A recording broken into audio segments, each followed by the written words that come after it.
Welcome to the Haunted Beard, everybody. My name is Jake. Thank you once again for joining me. Today, I want to give you my review and breakdown for episode 5 of True Detective Night Country. And overall, this was, I think, a pretty solid episode. I am enjoying this season. I know it's been pretty divisive, but I've had a pretty good time with it. Definitely got some good stuff going on here. The ending packs a punch. And we get some pretty significant reveals in regards to the overall mystery of the show as well. And so let's get into my breakdown. So episode 5 opens up 6 days later after the end of episode 4 on December 31st. And we see Julia being cremated and then Navarro receiving her remains in the urn. And this brings me to my one, I guess it's a little bit of a criticism to this episode, but it's really the only thing that I had an issue with was when episode 4 ended, it ended in this pretty serious and dark note regarding Navarro's character as Danvers finds her in the dredge and she's sitting there by the Christmas tree, ear is bleeding, and looks like she is completely and totally gone. And so it just seems like kind of a convenient way to almost sort of gloss over the seriousness of that incident by just having this take place 6 days later. And that's never really addressed or brought up by Danvers or Navarro. And it just kind of continues on as almost as if nothing happened. Soon after the opening scene, we see Danvers going to the Lighthouse Hospital to visit Otis as he is detoxing. And she questions him to ask him about what he knows about Clark. He mentions that he didn't know him previously up until very recently. And Otis says that Clark told him, "I have to hide, and she's out there." We're also able to conclude that the night country that Otis refers to at the end of the previous episode is in fact the ice caves. Otis also tells Danvers where the cave entrance is. And then he talks about his injuries that happened a handful of years prior where some of these guys were trapped in the ice. Otis went out there to save them, and the next thing he knew, he woke up in the hospital with all of his injuries. Doesn't exactly know what happened. So Danvers and Navarro head out to the cave entrance, only wouldn't you know, the cave entrance has been blown shut, because of course it has, as Navarro says, because it turns out that the cave is on land owned by the mine and Kate McKittrick.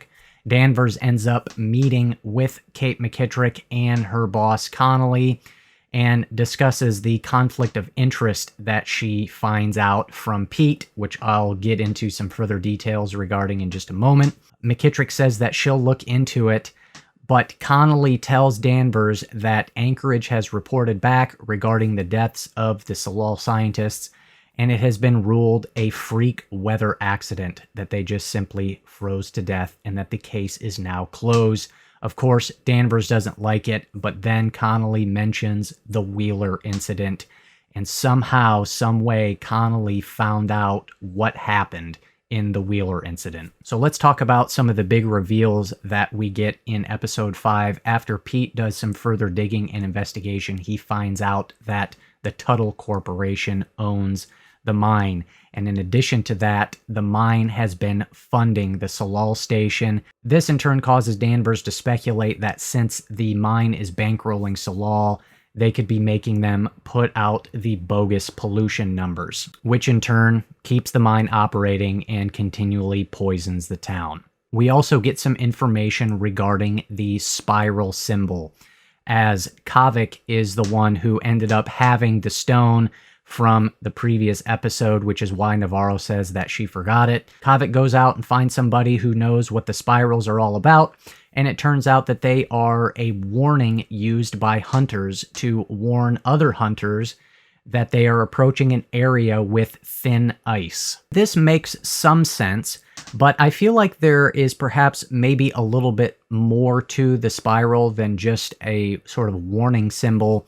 At least in terms of why was Annie K dreaming about it and deciding to get it tattooed on her body? And then in addition, why is there a massive spiral on the ceiling in her and Clark's trailer where they met up?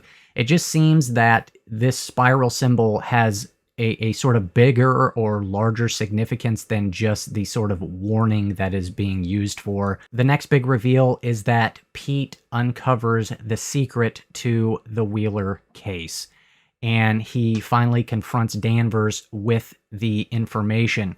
Turns out, though, that Hank basically hacked Pete's laptop and in turn was able to also figure out what happened with the Wheeler incident, and then he blabbed to Connolly, which is why Connolly confronted Danvers at Kate McKittrick's office.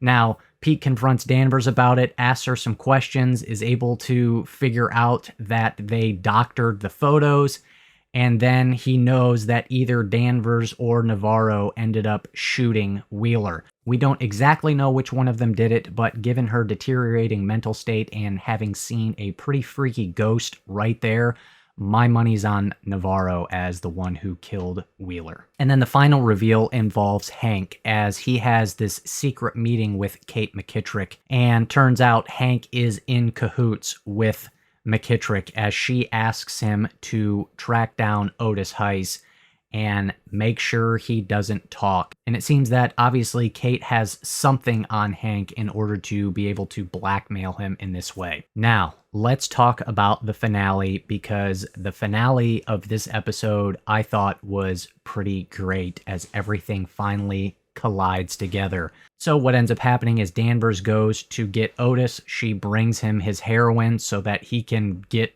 in the right frame of mind, I guess, to help her and Navarro navigate the caves. She brings Otis back to her house, only Hank shows up on his way to try to track down Otis. There's a confrontation between him and Danvers. Hank ends up shooting and killing Otis, but then Pete shows up. He pulls the gun on his dad. Hank delivers his last words that he didn't kill Annie K, but he helped move the body. Hank then turns the gun on Danvers, and Pete shoots him right in the head, killing him. And I just thought this was a great climactic moment for this episode. I really liked that sort of subplot that has been playing throughout the entire season so far regarding where does Pete's loyalty lie with his dad, as he had continually said, you know, family is blood sort of thing, or with Danvers, who at the same time doesn't really treat him great either. But I think Pete ultimately makes the right decision. But I really like, too, what they did earlier in the episode where Hank tells Pete the story where he fell through the ice as a kid and he ended up rescuing him. And I feel like that was almost this bit of foreshadowing. It was kind of like Hank's last plea to his kid to try to figure out, you know, where his loyalties lie. And in the end, they didn't lie with his own blood. They went with Danvers. Shortly after, Navarro shows up and sees the chaos that has unfolded inside Danvers' house, and she comes up with the idea that they have to cover this up, and Pete and Danvers ultimately agree. Pete stays to clean up the crime scene while Danvers and Navarro head out to the caves to try to find what happened to Annie K. Now, being that there is only one more episode to go for this season, I want to give my official final prediction of what I think is going on and what exactly is going to happen. First off is the mine is clearly corrupt and covering things up, as they have been poisoning the water supply, which is leading not only to the stillbirths, but I think is also contributing to the mental health issues that are widespread throughout the town of people seeing ghosts and other visions. The mine has been using Salal to continue to forge the numbers so that they're able to continue the mining and the polluting of the water. Only Annie K found out about this, and I think she uncovered direct evidence inside one of the ice caves that would just sort of blow the whole case wide open. Perhaps Annie K got some intel from Clark and was able to get some of the information out of him. Maybe Clark ultimately turned on her and betrayed her and told Kate McKittrick what Annie was up to. I'm not entirely sure what exactly happened there, but regarding Kate McKittrick, she is clearly corrupt. She has not only Hank in her pocket, but also probably all of the police department, including Connolly. She's probably paying them off to keep quiet. I don't exactly know who killed Annie K, but I feel pretty confident in saying Kate was the one who gave the order. Maybe it was Hank. Maybe he was just lying before Pete ended up shooting him. But I do feel that Kate is the one who gave the call. There are still a couple questions that I have. I'm just not really sure where I land. The main one being who killed the scientists or what exactly happened to them. And obviously this season has hinted at possible supernatural explanations. And I still feel like that might be where it ultimately lands. Now, I understand there are a couple big theories out on the internet right now regarding who the killers are. The first one is the woman Blair, who has only showed up a couple times throughout the season. She's the one who works at the crab processing factory, I guess. She's the one who is missing 2 fingers, and she's shown up at a couple significant moments earlier on, where Danvers comes by and asks if anybody there knows about the spiral. She looks at the paper and says no. And then it was really interesting because in this past episode, where Kavik's guy comes to tell Navarro what the spiral means in the little convenience store there, Blair shows up randomly in the background. And it's almost sort of this blink and you'll miss it moment. But she's there at 2 times where the spiral is discussed. Also, too, another leading theory is that Navarro is the killer and she is just suffering from some sort of split personality disorder or something like that. And while it could technically be Blair or Navarro, that is possible, I just have a hard time believing that only one person is responsible for the type of crime scene that we get. I mean, it's just a complete and total chaos how one person could cause all of those types of injuries amongst the Tsalal scientists, how one person is able to kill all of them together in one location. Like, what would one person have to do to be able to, I guess, generate a crime scene like that? It just seems too far-fetched that only one person could be responsible for, again, the crime scene and what happened to all the scientists. So to me, I'm still kind of leaning into some sort of supernatural cause.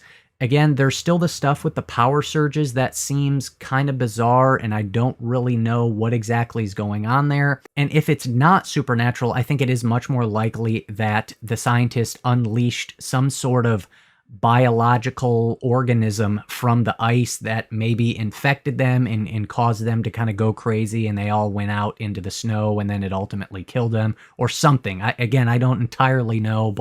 And then my final question is, who exactly is the she that Clark keeps referring to?